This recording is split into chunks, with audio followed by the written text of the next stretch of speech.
하나님 종이 말씀을 선포합니다. 종을 나팔수로 사용하여 주시고 주님은 말씀을 허락하여 주옵소서. 예수님 이름으로 기도합니다. 아멘. 오늘 본문을 가지고 성령을 받으라 라는 제목으로 우리 말씀 받겠습니다. 우리 주님이 세상에 계시다가 십자가에 못 박히신 후 부활하시고 하늘로 승천하셨습니다.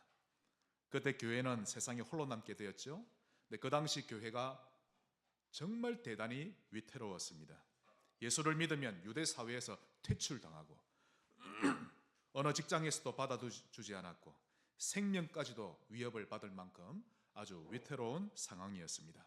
그런 상황을 아시면서도 주님은 승천하실 때 말씀하시기를, 오늘 본문 4절 5절입니다. 예루살렘을 떠나지 말고, 지금 떠나야 하는데 주님은 떠나지 말고 내게서 들은 바 아버지께서 약속하신 것을 기다리라. 요한은 물로 세례를 베풀었으나 너희는 몇 날이 못되어 성령으로 세례를 받으리라. 그만큼 이게 중요하다는 것입니다. 자, 이때가 AD 1세기입니다. 이때 우리나라는 어느 시대죠? 고구려 백제 신라 삼국 시대였는데요. 우상 숭배 극심했었습니다. 한번 국사책을 다시 한번 보시기 바랍니다. 보통 심각한 게 아닙니다. 얼마나 많이 우상을 섬기는지 1년 365일 산과 바다를 향해 빌고 제사 지내고 온갖 미신과 무속이 난무했었던 시대인데, 이처럼 우리 조상들은 하나님을 섬길 줄 몰랐고 귀신만 섬겼던 민족이었죠. 하지만 유대 민족은 다릅니다. 그들은 조상 때부터 하나님 섬기는 것을 잘 알고 있었고 구약 성경을 날마다 읽고 외우고 가르치고 했었죠. 그러니 그들은 축복받을 수밖에 없는 생활 문화를 이루고 있었던 것입니다. 유다 사람들은 우리 조상들과는 근본적으로 달랐던 거죠. 하지만 그때도 그 유대인들은 성령 세례를 못 받았습니다. 자, 여러분, 이 성령이라는 말은 다른 데서는 듣지 못합니다. 교회에서만 들을 수 있습니다.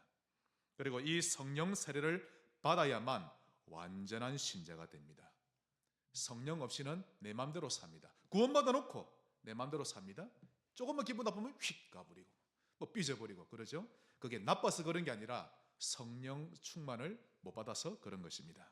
성령 없이는 신자다운 신자의 삶을 살지 못하는데요, 성령 없이는 아무것도 못하는 것입니다. 예수님 당시에는 신학교도 없었습니다. 예수님이 계신 곳이 신학교였죠. 산 위가 신학교였고 주님이 바다로 가시면 바다가 신학교였고 현장이 신학교였습니다. 또한 그 신학교의 교수님은 예수님이셨습니다. 그래서 지금 역시 우리 신앙의 모델은 예수님이시죠. 그러므로 예수님을 닮아가고 예수님을 벤치마킹하면 되는 것입니다. 한상동 목사님이 이 고신을 처음에 새롭게 창설하실 때 어떤 마음으로 하셨냐면 성경대로 신앙생활을 하자, 이런 마인드로 교단을 창설하게 되셨습니다. 그 이전에 일제강점기 때 얼마나 많은 주의 종들과 백성들이 교회가 그 신사 앞에 절했습니까? 그때 적극적으로 반대했던 분들이 이런 고신을 세운 목사님들이었죠. 그래서 우리나라가 해방 직후에 그 목사님들이 나서서 외쳤습니다. 우리 회개해야 된다. 우리가 일단 목사들이 나서서 먼저 우상 앞에 절한 거 회개하자. 그러자 저 장로교 안에 우상 앞에 절했던 목사님들이 거의 다수였죠. 그 장로의 총회에서 그 목사님들을 면직시켜 버렸습니다. 그러자 이 목사님들이 이제 나와서 고신을 따로 세우게 되는데요, 그러므로 어떤 경우에도 전통을 내세우지 말고 다수의 의견을 앞세우지 말고 오로지 하나님의 말씀을 앞세우자라는 슬로건을 가지고 이 교단을 만들게 된 것입니다. 여러분, 얼마나 이 동기가 올바르고 순수합니까? 하나님 기뻐하셨겠죠.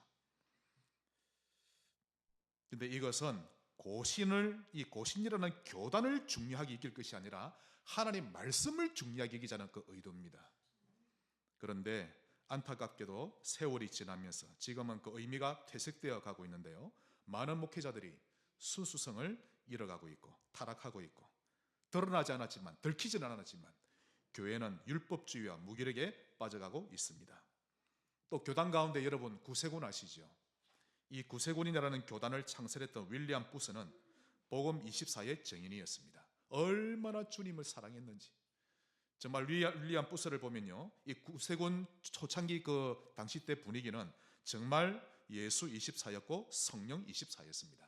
어려운 이웃을 도울 때도 항상 복음과 십자가가 먼저 나갔고, 그러면서 물질적으로 도움을 주곤 했었죠. 하지만 세월이 흐른 지금은 복음 없이 구제운동만 하는 단체로 인식되어 버렸습니다. 다락방이라는 단체가 처음 만들어질 때 슬로건은요, 성경대로 하자, 성경적인 신앙생활을 하고 성경적인 전도운동을 펼쳐나가자 였는데, 그 결과 짧은 시간 동안 한국과 전 세계에 정말 놀라운 복음운동이 일어났습니다. 저도 은혜를 많이 받았죠. 활기찬 전도운동이 일어났는데요, 수많은 무속인과 종교인들이 돌아왔습니다. 참으로 제가 봐도 이야, 이거는 역사에 남을 만큼 증거가 있구나라고 할 만큼 많은 응답과 축복을 받았죠. 하지만 세월이 지나면서 응답과 축복받는 것이 익숙해졌고 영적으로 안일해지기 시작했던 것입니다. 성도들은 나태해지면서 타락하기 시작했고, 처음 시작했을 때 중심이 많이 사라져 버렸습니다. 영적으로 무뎌졌고, 초창기 가졌던 그 중심, 그 열정 다시 찾기에는 너무 멀리 가 버렸는데요. 특히 메시지가 너무 이제는 익숙하다 보니 웬만한 강력한 메시지가 아니면 만족하지 못하는 상태가 되어버렸고, 현장에서 전도운동도 제대로 하는 교회를 찾아보기 어려울 만큼 지금 전도인문이 많이 닫혀버렸습니다. 이렇게 이 세 교단만이 아니라 한국의 거의 대부분의 교단이 창설했을 때의 중심과 의미가 지속하지 못한 것, 이게 교회사입니다. 다반사요. 또한 대부분의 교회가 그러한데요. 그렇다면 이제 우리는 어떻게 신앙생활을 하는 것이 맞을까요? 여러분, 하나님 앞에서 생각하셔야 됩니다. 고신이 맞나요? 구세군이 맞나요? 아니면 감리교가 맞나요? 다락방이 맞나요? 그런 말 자체가 틀린 겁니다. 여러분, 성경이 맞습니다. 이 말을 이해를 못하는 거 있죠. 즉, 교단을 앞세우지 말고 성경을 앞세우라. 제게는 신앙의 멘토와 스승이 예수님이십니다. 그 어떤 사람이랄지라도 바울도 아닙니다. 그러나 바울이 성령에 사로잡혔으면 바울을 따라할 수 있는 것이죠. 이 말이 이해가 되셔야 됩니다. 여러분, 저 사람은 다락방민인갑다, 다락방민이 아닌갑다, 다락방이 들어갔으면서 다락방 안 하는갑다, 별의별 소리를 다 합니다. 아닙니다. 교단을 앞세우지 말고 성경을 앞세우라는 뜻이죠. 특히 성경 속에서 예수님을 볼 줄 아셔야 합니다. 예수님을 통해서 믿음으로 사는 법을 찾고 신앙생활의 본질과 자세를 배워가야 합니다. 그래서 하나님이 독생자를 우리에게 보내주신 것입니다. 고신을 만든 자도 성경에서 답을 찾아서 교단을 만들었던 것이고, 감리교와 구세군을 만든 자도, 다락방을 만든 자도 그랬었던 것입니다. 그들 모두 자기 사리사욕을 채우기 위해 교단을 만든 게 아니었고, 어떻게 하면 하나님을 더 잘 섬길 수 있을까, 어떻게 하면 신앙생활 잘할 수 있을까라는 중심으로 시작했던 것인데, 성경에서 답을 찾고 그랬던 것이었죠. 그러니 무작정 교단을 앞세우지 말고 항상 말씀에서 답을 찾고 예수님을 따라가면 되는 것입니다. 예수님의 모든 사역의 출발은 성령 세례 받는 것에서 출발하셨습니다. 한번 따라합시다. 성령 세례. 이게 얼마나 중요한 거니? 주님이 성찬하실 때 말씀하셨죠. 이제 헤어져야 하는데 오직 성령 세례 받으면 권능을 받고 그때서야 나의 증인이 될 것이다, 이렇게 말씀하신 것입니다. 예수님의 제자들은 처음에는 주님과 함께 다니면서도 성령 세례 못 받았습니다. 주님이 온갖 기적을 보여주고 기도 훈련, 전도 훈련 다 시켰지만 그들은 여전히 성령 세례를 받지 못해서 서로 시기하고 싸우고 칼을 뽑고 혈기 부리고 배반하고 도망가고 그랬었죠. 또 주님을 사랑한다면서 주님의 그 법정에 주님이 섰을 때 나는 저 사람을 모른다 배반하기도 하고, 주님이 죄 없는 줄 알면서도 한마디도 증거 못하고 입만 다물고 두려워 떨고 있었습니다. 왜 그렇죠? 성령 세례 못 받았어. 자, 그렇다면 성령 세례란 무엇입니까? 오늘 알아야 되겠죠? 먼저 세례라고 하는 말은 씻는다라는 뜻입니다. 여러분, 성령 세례는 이정 목사가 지어낸 말이 아닙니다. 예수님이 남기신 유언입니다. 이 세례는 씻는다라는 뜻인데, 우리가 받는 세례는 두 종류가 있죠. 물 세례와 성령 세례 두 가지가 있습니다. 먼저 물 세례를 이렇게 다음 주에 하게 되는데요, 목사가 물 세례를 주는 이유는 물로 우리가 깨끗하게 씻김을 받듯이 성부, 성자, 성령의 이름으로 이제 깨끗하게 씻김을 받았다. 즉 예수님을 구주로 믿어 구원받게 되었다라는 것을 많은 성도 앞에서 상징적인 의미로 보여주는 예식이고, 성령 세례는 실제로 성령이 내 안에 들어오시되 내 중심 깊이 들어오셔서 나를 깨끗하게 씻어주신다는 뜻입니다. 영만이 아니라 내 마음도 생각도 내 삶도 다 씻어주시죠. 그래서 죄로 물던 우리의 영혼을 깨끗하게 씻어주시고 새롭게 만들어내시는 것을 성령 세례라고 합니다. 우리가 목욕탕에서 목욕하고 나오면 깨끗하게 되어지는 것처럼 우리의 마음도 생각도 성령 세례 받게 되면 정신까지 새롭게 되는 것입니다. 그러니 주님이 성령 세례를 말씀하시면서 불이다, 비둘기다 이렇게 표현하곤 하셨죠. 자, 그래서 오늘 본론 첫 번째로 비둘기 같은 성령. 비둘기가 성령입니까? 그 말이 아니죠. 그건 비둘기처럼 순하다라는 뜻인데 성령님의 성질을 가리키는 것입니다. 즉 성령 세례 받으면 비둘기와 같이 온순해진다는 뜻입니다. 여러분 성경에 보시면요 위험한 인물 여럿 있습니다. 먼저 바울을 보세요. 얼마나 위험했습니까? 바울은 유대의 종교 지도자입니다. 바리새인이었죠. 모태로부터 하나님을 섬겨왔던 자인데, 그런데 잔인무도한 자였습니다. 스데반을 때려 죽일 때, 그 스데반이 돌에 맞아 죽을 때 머리가 깨지고 얼굴이 깨지고 배가 터져 나오고 피로 물들을 때 바울은 스데반이 죽는 모습을 보면서 기뻐하고 즐거워했었죠. 그랬던 그가 다메섹 도상에서 주님을 만나 성령으로 세례받은 후에는요 완전히 온순한 자로 변해버린 것입니다. 복음을 전하면서 매를 맞고 죽임을 당할 뻔했죠. 그러면서도 상대편을 원수라 여기지 아니하고 복수하려고도 하지 않았던 것입니다. 성령 세례 받으면 온순해집니다. 또한 베드로를 보십시오. 그는 예수님이 잡히시던 날 밤 예수님을 대제사장의 종이 주님을 포박했죠. 그러자 베드로가 얼마나 성질급했던지 칼을 빼내서 바로 그 귀를 잘라버립니다. 평소에도 다혈질적인 인물이었는데요, 그랬던 그가 성령 세례 받은 후에는 누구와도 싸움을 했다는 말이 성경에 없습니다. 오히려 순한 양이 되어버린 거죠. 나중에 베드로가 이 고넬료의 초청을 받아 고넬료의 집에 갑니다. 고넬료가 이방인 아닙니까? 거기에 들어가서 그의 가족과 친지들에게 복음을 전한 후에 며칠을 더 머뭅니다. 그들과 함께 밥을 먹고 그들과 함께 거류했죠. 그런데 이 일은 유대 사회법에 완전히 위배되는 큰일 날 일입니다.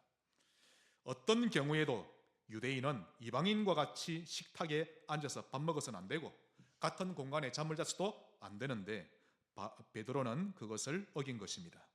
그런데 그 소문이 예루살렘 교회로 퍼져버린 거 있죠.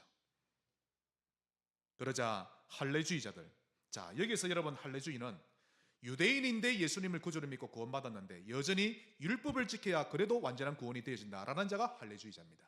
예수님을 구주로 믿어서나 지금 같으면 이제 포경수술이죠. 그 할례를 행해야만 진짜 구원이 이루어진다라고 믿는 자가 할례주의자인데, 그것이 그 할례주의자들에게 소식이 들어가 베드로가 비난받게 되었습니다. 그때 베드로의 자세입니다. 그게 사도행전 11장 4절, 베드로가 그들에게 이 일을 차례로 설명하여 예전 성질대로 막 고함을 지르거나 막 따지지 않고 차근차근 설명해 나가는데요, 나중에는 앉아있는 모든 무리가 하나님께 영광을 돌리게 됩니다. 이방인에게도 복음을 하나님이 주셨고 성령을 주셨구나. 베드로의 자세가 완전히 바뀌었던 것입니다. 성령 세례 받았음을 알 수 있죠. 또 바울과 바나바가 안디옥 교회로 파송받아 갑니다. 그런데 그 두 사람이 가서 안디옥에 많은 전도운동이 일어나고 교회가 든든히 세워져 갔죠. 특히 글라우디오 황제 때 온 천하에 가뭄이 일어납니다. 극심한 가뭄이었는데 그때 교회마다 어려움을 겪고 있었죠. 그런데 안디옥 교회만은 풍족하여 넘쳐 흘렀는데 자기들의 헌금을 모아서 예루살렘에 있는 교회 유대인들을 또 형제들을 도와줍니다. 이런 소식이 예루살렘에 알려지자 그 당시 총회장 역할을 하고 있던 베드로가 안디옥 교회가 보고 싶어서 막 난리난 거 있죠. 아니 바울과 바나바를 보내놨더니 안디옥 교회가 너무 아름답게 컸구나. 그럼 내가 직접 내 눈으로 보리라 하고는 안디옥 교회로 방문했는데요, 안디옥에 간 베드로는 깜짝 놀랐습니다. 그 교회 성도의 3분의 1은 유대인이고 3분의 2는 이방인인데, 헬라인인데, 아니 그들이 서로 서스럼 없이 서로 모여서 식사도 하고 교제도 하고 같이 묵고 자고 하는 거 있죠. 근데 그런 모습을 바울이 그렇게 만들어 놓았던 것입니다. 그러자 베드로는 주 안에서 하나 된 그런 아름다운 모습을 보면서 처음에는 당황했지만 나중에는 흡족해 하면서 자기도 어느새 자기도 모르게 그런 분위기에 휩쓸린 겁니다. 뭐 이방인과 같이 모여서 이야기도 하고 교제도 하고 그랬던 것이죠. 그때 예루살렘에서는 아무리 기다려도 베드로가 오질 않습니다. 그때 예수님의 동생이 야고보입니다. 베드로가 총회장이면 야고보는 거의 이제 부총회장 격으로 아주 그 시대의 기독교의 대표적인 인물이 두 사람이었죠. 그래서 야고보가 할레파 그리스도인 몇 명을 안디옥으로 보냅니다. 도대체 안디옥 교회가 얼마나 잘 되고 있길래 이 베드로가 총회장이 아직까지도 오지 않는단 말인가. 그래서 할례주의자, 이 기독인 몇 사람을 안디옥으로 아무런 예고도 없이 불시에 보내게 됩니다. 마침 베드로는 그때 여전히 헬라인들과 함께 식사하며 포럼하고 있었는데요. 그때 할레파 그리스도인들이 교회 안에 들이닥칩니다. 그 모습을 보자마자 베드로가 순간 너무 놀래가지고 자기도 모르게 본능적으로 그 자리를 피하는 거 있죠. 옆방으로. 그리고는 그 옆방에 유대인들이 모여있는 곳에 가서 딱 자기만 그게 유대인들끼리 모이는 자리에 갑니다. 그 자리에 야고보도 같이 따라가는 거 있죠.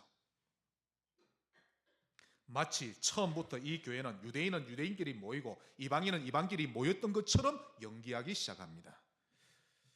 그것이 갈라디아서 2장 12절로 13절에 나오는데요. 자, 야고보에게서, 이거 예수님의 동생입니다. 예수님의 제자 야고보는 목에 뱀을 당해 죽었죠. 이은 예수님의 동생 야고보에게서 온 어떤 이들이 바로 그 할례주의자 예루살렘에 있는 기독인들입니다.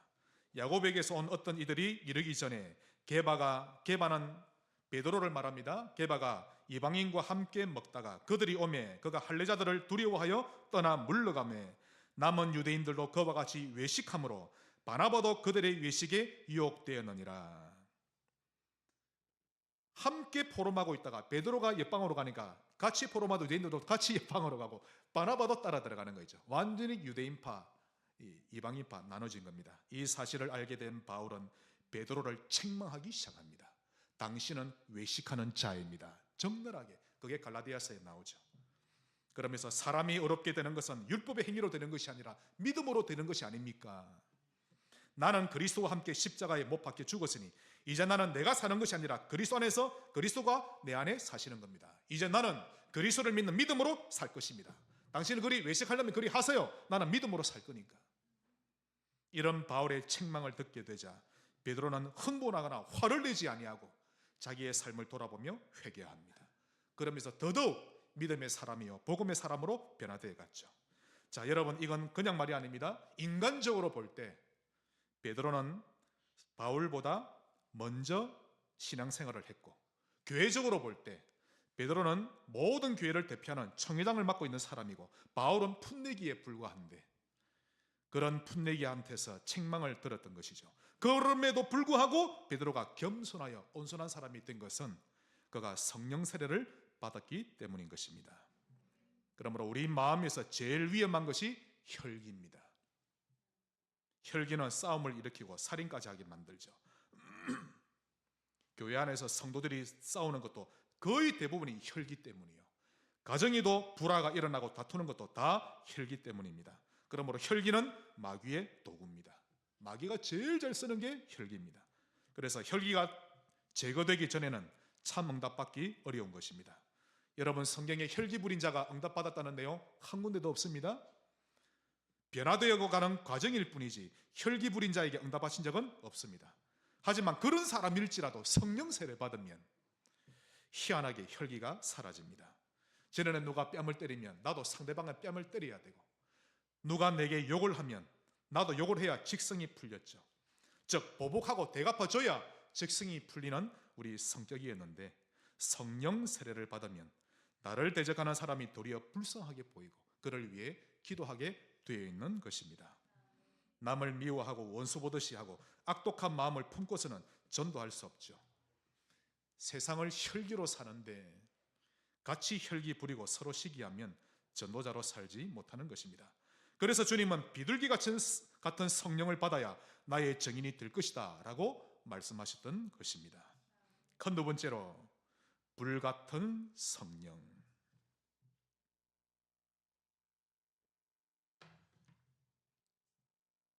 근데 이 불같은 성령을, 불세례를 이상하게 해석하는 자들이 있습니다. 어떤 사람은 기도하다가 개똥벌레 같은 것만 봐놓고 나는 기도하다 불을 보았다, 이런 사람 많습니다, 여러분. 그런 사람은 대부분 성경에 대해 무식해서 그런 말을 하는 것입니다. 사도행전 2장 3절, 마치 불의 혀처럼 갈라지는 것들이 그들에게 보여 각 사람 위에 하나씩 임하여 있더니, 이 부분 때문에 불을 받다고 하는 거 있죠. 하여튼 기도하다가 눈 탁 감고, 여러분 꼭 감고 한참 있으면요 뭐가 보입니다. 그게 성령이 아닙니다. 네, 이런 부분 때문에 이제 불을 받다고 하는데, 성령이 오실 때 모습이 불의 혀처럼 갈라지는 것처럼 보였다고 해서 그런 것이지 진짜 성령이 불인 것은 아닙니다. 이래서 이단이 나오고 각종 사이비가 생겨나는 것입니다. 이런 사람은 성령 세례 올바르게 체험하지 못한 사람임에 틀림없습니다. 그러니까 이상한 말을 따라가지 마세요. 성령 세례 받으면 예수가 100% 믿어집니다. 은사를 안 받아도 되고 받아도 되고, 내 문제가 해결돼도 되고 안 돼도 되고, 오직 하나님이 되고 완전히 믿어지는 사람으로 딱 되는 거 있죠. 성령을 불에 비유하시는데, 불은 태우는 것을 말합니다. 죄를 짓고 싶은 마음이 불태워지고 복수하고 싶은 마음이 불태워 사라집니다. 여전히 죄를 짓고 싶고 여전히 복수하고 싶고 용서가 안 된다? 성령 세례 100% 못 받은 것입니다. 아무리 돌을 닦고 애를 써봐도 이런 이 죄를 짓고 싶은 마음, 복수하고 싶은 마음은 없애기가 어려운데, 성령이 불같이 임하니 그냥 자연적으로 태워지는 것이죠. 어느 부인이 있었습니다. 이 부인이 떡 장사를 하면서 겨우 입에 풀칠할 정도로 어려운 가정이었는데, 남편은 늘 술을 먹고 허랑방탕하게 사는 사람이었죠. 그러니 그 집안은 바람잘날이 없는 집안이었던 것입니다. 한마디로 지옥이었죠. 그러다 아내가 예수 믿게 되었고 교회를 다니게 되었는데, 어느 날 밤새 기도하다 이분이 성령 세례를 받아버렸습니다. 지금까지 겪어보지 못한 평안이 임했는데요, 날아갈 것 같은 거 있죠. 집에 가면 지옥이고 지금까지 지옥이는데 성령 세례를 받고 나니까 한량없이 기쁜 것입니다. 하루는 남편이 술을 잔뜩 먹고 들어와서는 밥도 제대로 못한다면서 아내를 때리기 시작합니다. 얼마나 많이 때려놨든지. 하지만 성령 세례를 받은 부인은 이제는 달랐습니다. 남편에게 말하기를 맞으면서도 어서 방에 들어가 쉬세요 라며 안내하는 거 있죠. 그리고는 방 안에 들어가서 이부자리를 봐주고 남편을 자도록 도와줍니다. 평상시 같았으면 머리를 내밀고 죽이라, 같이 죽자면서 대들었을 것인데, 이 사람이 바뀌어도 너무 바뀐 거였죠. 온 방 안에 술 냄새가 진동을 합니다. 그런데 신기하죠. 이 아내의 마음속에 남편을 위해 기도해야 되겠다라는 마음이 들더랍니다. 그래서 코를 골고 자고 있는 남편의 옆에서 기도합니다. 하나님, 저의 마음을 감동시키사 예수 믿게 하셨던 것처럼 이 남편의 마음도 감동시켜 주옵소서. 한 번 기도하고 두 번 기도하고 또 기도하기를 반복했는데, 기도도 보니 날이 새는 거 있죠. 날이 새도록 울면서 기도했습니다. 여러분, 성령 세례 받으면요 그렇게 기도할 힘이 생깁니다. 언제 기도인지도 모릅니다. 남편이 자다가 아내 우는 소리에 깼죠. 깨고 보니까 자기 부인이 옆에서 뭐 기도하고 있거든요. 그 기도 소리를 자세히 듣게 되었습니다. 거기에 하나님이 감동을 불어넣으셨죠. 그러고는 남편이 울면서 여보 나도 예수 믿겠어 하면서 그 자리에서 아내의 손을 잡고 회개하면서 같이 예수 믿게 되었는데, 이 부부가 얼마나 예수를 잘 믿게 되었던지 훗날에 하나님이 경제적으로도 복을 주셔서 큰 부자가 되었다라고 합니다. 아내의 가슴에 불이 붙었는데 어찌 믿지 않는 남편을 보고 아무런 감정이 없겠습니까? 불쌍한 마음이 들고 안타까운 마음이 드는 것이 당연하죠. 그래 되면 가만히 못 있습니다. 기도하게 돼 있죠. 영적으로 시달리는 사람이 내 눈에 뻔히 보이는데 어찌 가만히 있을 수 있습니까? 절대 모른 척할 수 없는 것입니다. 불세례를 받으면 절대 가만히 있지 못합니다. 그래서 무너진 남편과 가족을 위해서 금식 기도도 하고 인내도 할 수 있는 것이죠. 가슴에 불이 들어오니까 그리 되는 것입니다. 여러분, 불이 들어오면 맞아도 아픈 줄 모릅니다. 어쨌든 불같은 성령을 받으면 심령이 태워지고 심령이 새롭게 되는 것입니다. 그러므로 성령의 불로 뜨거워져야 합니다. 요한계시록 3장 15절, 내가 내 행위를 아노니 내가 차지도 아니하고 뜨겁지도 아니하도다. 네가 차든지 뜨겁든지 하기를 원하노라. 차든지 뜨겁든지 하라, 이 말씀은 차가워도 된다는 말이 아닙니다. 자식이 말 안 들으면 집이 있든지 나가든지 알아서 해라, 이 말이 나가라는 뜻입니까? 아니지요. 좀 제대로 해라, 이 말 아닙니까? 즉 아무런 감각이 없는 미지근한 상태로 있지 말고 뜨거워야 한다라는 뜻이죠. 그러면 어떻게 하면 됩니까? 그게 18절입니다. 내가 너를 권하노니 내게서 불로 연단한 금, 순금이죠. 불로 연단한 금을 사서 부요하게 하고, 흰옷을 사서 입어 벌거벗은 수치를 보이지 않게 하고, 안약을 사서 눈에 발라 보게 하라. 불로 연단한 금이란 말은 변치 않는 믿음의 사람이라는 것입니다. 또 수치스러운 신자가 되지 말고 영원할 땐 뜨거운 신자가 되라고 말씀하고 계신 것입니다. 여러분, 사람 몸의 평균 온도는 36.5도입니다. 그래서 몸에 열기가 없는 사람은 죽은 사람이죠. 불이 없는 교회는 죽은 교회와 같습니다. 또 각자 개인도 그러한데요, 우리는 무조건 십자가의 은혜가 흐르고 있어야 하고 하나님의 은혜와 감동이 흐르고 있어야 합니다. 그 은혜를 부여잡고 기도 속에 들어가서 정말 불같은 성령을 받아야 할 것입니다. 그때부터는 찬양을 해도 온만 다해 하나님을 찬양하고, 기도해도 그냥 기도 안 합니다. 그냥 물에 물 탄 듯, 술에 술 탄 듯 기도하지 않죠. 진짜 믿음의 기도를 하게 되고 성령 안에서 기도하게 되는 것입니다. 불같은 성령 받으시기를 주의 이름으로 축원합니다. 마지막 세 번째로 바람 같은 성령입니다. 사도행전 2장 2절에 호련히 하늘로부터 급하고 강한 바람 같은 소리가 있어 그들이 앉은 온 집에 가득하며. 하여튼 여러분, 이상한 사람 많습니다. 기도하고 있는데 누군가가 창문을 좀 열었는데 뭔가 바람 묘리가 휙 날리며 성령이 오셨나, 바람이 불었나. 아닙니다. 여러분, 성령이 오시면 그런 부분이 아닙니다. 이 성령 세례 받는 것을 바람에 비유하셨는데 이것은 권세와 능력을 가리킵니다. 바람은 일지 않을 때는 그것이 있는 것조차 알지 못하지만 바람이 불기만 하면 흔들어 놓기 시작하죠. 어떤 때는 약하게 일어나서 잔잔한 감동을 불러일으키기도 하고, 어떤 때는 세차게 일어나서 파도처럼 내 영혼을 일렁이게 만들고, 어떤 때는 태풍이나 허리케인처럼 일어나서 사람을 완전히 뒤집어 놓거나 또는 기적을 일으키기도 하는데, 이때는 병든 자가 낫고 죽은 자가 살아나고 인간 말종 같은 사람이 완전히 새 사람으로 변화되기도 하는 것입니다. 이렇게 급하고 강한 바람 같은 성령이 임하시면 그 사람도 가만히 있지 못합니다. 그리스도의 증인이 되고도 남음 있는 그런 삶을 살게 되어 있는 것이죠. 교회사를 보면 시대마다 큰 성령의 역사가 일어났었는데 그때가 바로 이런 바람 같은 성령이 불어서 일어났던 것입니다. 그때는 한 나라가 들썩였고 한 시대가 살아났었지요. 저와 여러분 속에 강한 바람이 일어나야 합니다. 바람 같은 성령은 태풍과도 같은데 반드시 내 속에 불어와서 논밭을 뒤엎듯이 뒤엎어버려야 합니다. 이 일이 너무 중요합니다. 반드시 그리 돼야 합니다. 여러분, 바다도 태풍을 필요로 합니다. 한번 태풍이 와야 이 파도가 일어나야 이게 바닷물이 뒤집어지는 모양입니다. 그러면 저 깊은 바다 속에 산소가 공급되죠. 논과 밭도 겉땅과 솥땅을 뒤집어 엎듯이 그래야 땅이 기름지고 식물이 잘 자라는 환경이 되는 것처럼 우리 속은 뒤집어져야 합니다. 알버트 아인슈타인이 말하기를 어제와 똑같이 살면서 다른 미래를 기대한다는 것은 정신병 초기 증상이다라고 말했는데요. 은혜를 사모하는 마음도 없고 세우라 내오라 하면서 살고 늘 그러니 하면서 의미 없는 하루하루를 살고 있는 우리의 속사람, 태풍과 같은 성령이 오셔서 한 번은 우리를 뒤집어 놔야 하는 것입니다. 그래서 저와 여러분 속에 바람 같은 성령이 오셔야 합니다. 그대로 내버려 두면 안 됩니다. 정신 바짝 차리도록 뒤엎어버려야 하는 것입니다. 저는 고속도로만 운전하면 잘 잡니다. 왜 그리도 누가 고속도로에다가 수면제를 갖다 놨는지 고속도로만 올리면 졸리는 거 있죠. 이 졸음운전이 얼마나 위험한지 모릅니다. 그러면 반드시 휴게소나 졸음쉼터에 가서 재충전하고 가야 되죠. 그런데 휴게소도 들르지 않고 끝까지 나는 졸면서 운전하겠다고 고집 부리는데요, 그러다가 큰 사고 날 뻔한 순간 한번 딱 만나보십시오. 저는 수도 없이 만납니다. 바치기 일보 직전인 거 있죠. 이야, 그래 되면요 정말 시급합니다. 식은땀이 쫙 흐르는 거 있죠.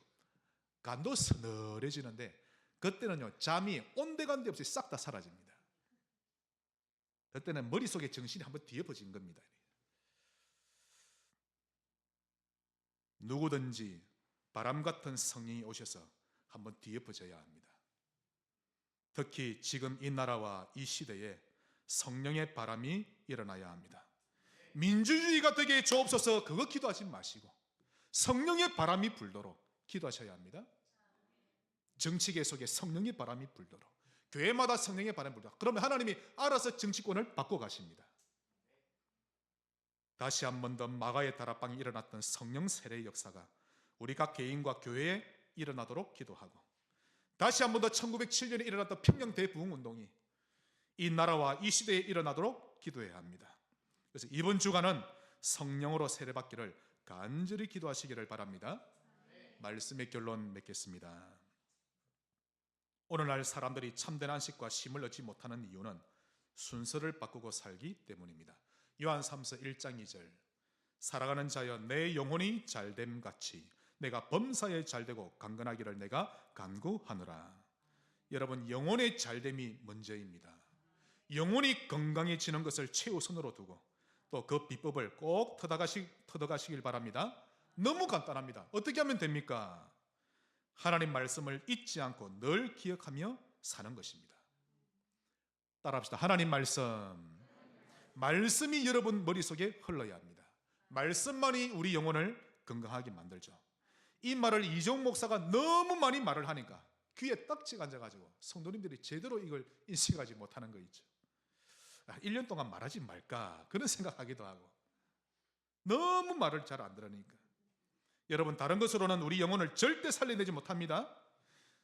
심지어 성경을 그냥 읽기만 해도 하나님이 역사하십니다. 그게 말씀의 권세가 있기 때문이죠. 성경을 읽는 것은 우리 영혼에 엔돌핀과 다이돌핀 같은 주사를 놓는 것과 똑같은데 우리 영혼이 건강하게 되는 것입니다. 신명기 6장 6절, 오늘 내가 내게 명하는 이 말씀을 너는 마음에 새기고, 마음에 새겨야 합니다. 그럼 어떻게 해야 마음에 새겨집니까? 그게 7절로 9절이죠. 내 자녀에게 부지런히 가르치며, 지금까지 자녀에게 가르치지 않은 것 회개하셔야 합니다. 자녀에게 하나님 말씀을 가르치세요. 집에 앉았을 때든지 길을 갈 때든지 누워있을 때든지 일어날 때든지 이 말씀을 강론할 것이며, 너는 또 그것을 내 손목에 메어 기호를 삼으며 미간에 붙여 표로 삼고 내 집 문설주와 바깥문에도 기록할지니라. 언제 어디서나 하나님 말씀과 함께 하라는 것입니다. 이 전략을 모든 렘넌트 기관에 적용하고 모든 남녀 전도에 꼭 적용하시기를 바랍니다. 이것이 우리가 추구해야 할 본질적인 신앙생활입니다. 시편 1편 2절, 오직 여호와의 율법을 즐거워하며 그 율법을 주야로 묵상하는도다. 이런 사람은 시냇가에 심은 나무처럼 철마다 열매를 맺을 것입니다. 하는 일이 형통하게 될 것입니다. 여러분, 사람의 변질돼도 하나님의 말씀은 변질되지 않습니다. 혹 여러분 주변에 또 요즘 뉴스에 사람이 목사가 변질되더라도 거기에 너무 민감하게 반응하지 마세요. 그를 불쌍히 여기고 그냥 넘겨버리면 됩니다. 그리고는 우리는 말씀만 따라가면 되는 것입니다. 왜 옆 사람이 자빠진데 내가 무너집니까? 정말 그게 틀린 거죠. 아무 문제 안 되는 것입니다. 또한 영혼이 건강해지는 비결, 마지막 두 번째로 육신의 생각을 조금씩 내려놓자. 육신의 생각 내려놓으셔야 합니다. 로마서 8장 7절로 8절, 육신의 생각은 하나님과 원수가 되나니 이는 하나님의 법에 굴복하지 아니할 뿐 아니라 할 수도 없습니다. 육신에 있는 자들은 하나님을 기쁘시게 할 수 없느니라. 육신의 생각은 하나님과 원수가 됩니다. 신자라 할지라도. 그래서 영혼이 잘 되지 못하는 것이죠. 우리가 아무리 가난해도 하나님과 원수로 살아서는 안 되지 않습니까? 우리가 아무리 무지하고 좀 몰라도, 가방끈이 짧아도 하나님과 원수로 살아서는 안 되지 않습니까? 육신의 생각으로 가득한 채 아무리 돈을 많이 벌어놔도 마음은 행복하지 않습니다. 아무리 예쁜 여자와 결혼하고 아무리 잘난 남자와 결혼해도 진정한 만족은 없는 것입니다. 육신의 생각은 하나님을 기쁘시게 할 수 없습니다. 육신의 생각이 무엇입니까? 로마서 8장 5절에 나옵니다. 육신을 따르는 자는 육신의 일을 생각한다라고 나오죠. 여기서 육신을 따른다 이 말을 원어에 보니까 육신을 내가 쫓아간다라고 나옵니다. 다시 말해서 내 인생의 목표를 딱 세우고 그걸 추구하며 달려가는데 그 모든 목표가 하나님과는 전혀 상관없는 오로지 육신적인 일만 추구하며 달려가는 것을 가리키는 말입니다. 이런 육신의 생각은 여러분의 영혼을 병들게 하는데요, 결국 하나님의 원수로 행하고, 그래서 여러분의 영혼은 심각한 타격을 받는 것입니다. 그러므로 한 걸음 한 걸음씩 하나님 나라에 방향 맞추며 살아가십시다. 마지막으로 주님이 부활하셔서 벌벌 떨고 있는 제자들에게 나타나셔서 말씀하셨습니다. 요한복음 20장 22절, 이 말씀을 하시고 그들을 향하사 숨을 내쉬며 이르시되 성령을 받으라. 성령 세례 받으시기를 주 예수 이름으로 축원합니다. 하나님 아버지 감사합니다. 이번 한 주간 주시기로 약속하신 성령 세례 받게 하옵소서. 예수님 이름으로 기도합니다. 아멘.